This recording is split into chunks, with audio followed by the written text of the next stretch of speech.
Chers amis, bonjour à tous et bienvenue dans cette nouvelle capsule. Dans cette capsule, nous parlerons d'État-nation et de démocratie. Mais d'abord quelques définitions. Le terme État-nation regroupe deux mots, à savoir État et nation.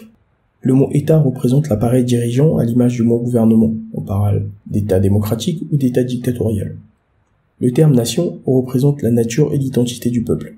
En guise d'exemple, en Espagne, il y a un État espagnol, mais il y a une nation catalane, en parallèle d'une nation espagnole qui s'en trouve altérée.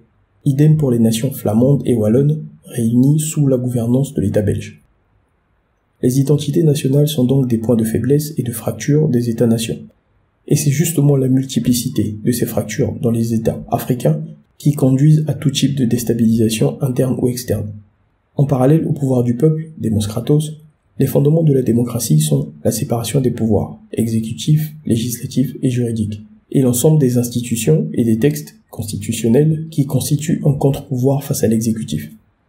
Sans ces prérequis, aucun peuple ne peut s'estimer vivre dans une nation démocratique. Dans les vieux États-nations d'Occident, notamment l'Angleterre, les États-Unis ou la France, cet état de fait est la base du jeu démocratique, et le seul affaiblissement de ses fondements laisse entrevoir une fébrilité du système démocratique.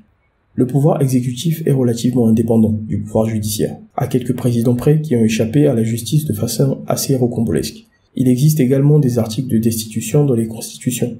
La presse joue également un contre-pouvoir, capable quelquefois d'arrêter un mandat présidentiel comme ce fut le cas pour Nixon lors de l'affaire du Watergate.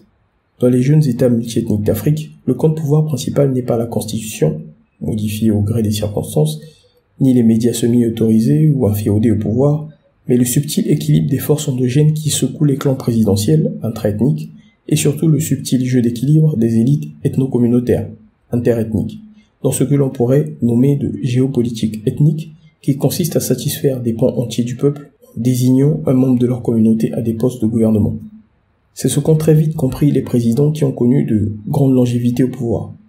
Les présidents qui ont joué la carte monoethnique rigide n'ont souvent pas présenté des longs mandats.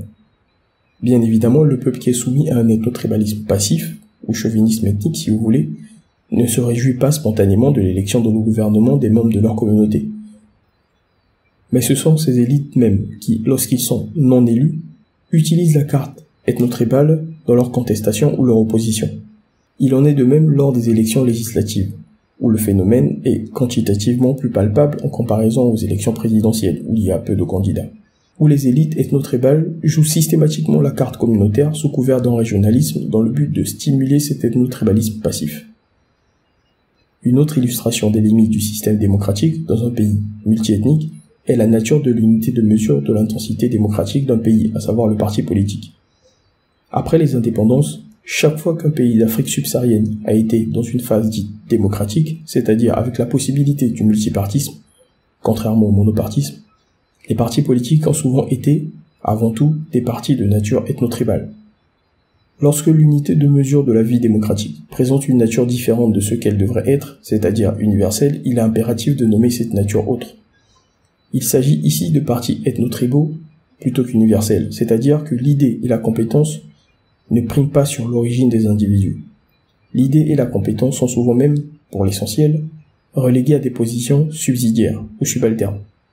D'où le fait qu'en Afrique subsaharienne, il n'est pas honnête et convenable de parler du suffrage universel.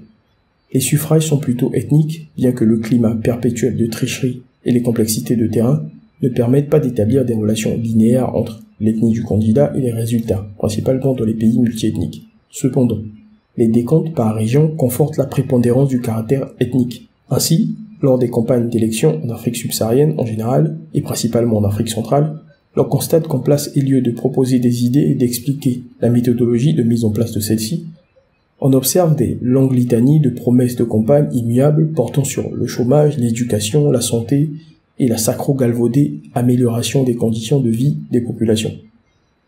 En réalité, ce ne sont que des formalités, puisque dans ce monde non régi par l'universel, l'idée et la technique n'ont pas de place prépondérante au profit des forces et des équilibres ethno-communautaires qui portent les responsables politiques au sommet.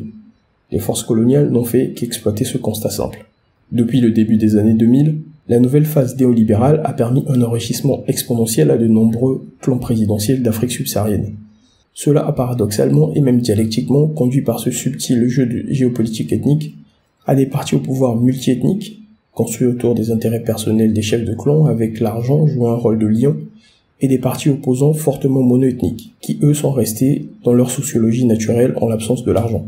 En conclusion, la majorité des États d'Afrique subsaharienne ne constituent pas des États-nations. Ce sont des États plurinationaux avec plusieurs nations ethniques dont chacune a une identité plus ou moins marquée suivant sa trajectoire historique. Voilà, nous arrivons à la fin de cette capsule. Vous pouvez nous soutenir en vous procurant l'excellent livre de mon co-animateur de la chaîne, De la servitude volontaire de l'Afrique, ou Comment l'Afrique se rend d'elle-même esclave des autres puissances. Vous trouverez le lien pour l'achat en description de cette vidéo. Abonnez-vous pour suivre nos actualités et nos lives et mettez des pouces bleus pour permettre à ce type de contenu, très instructif, de gagner en visibilité. Voilà, encore merci et à très bientôt.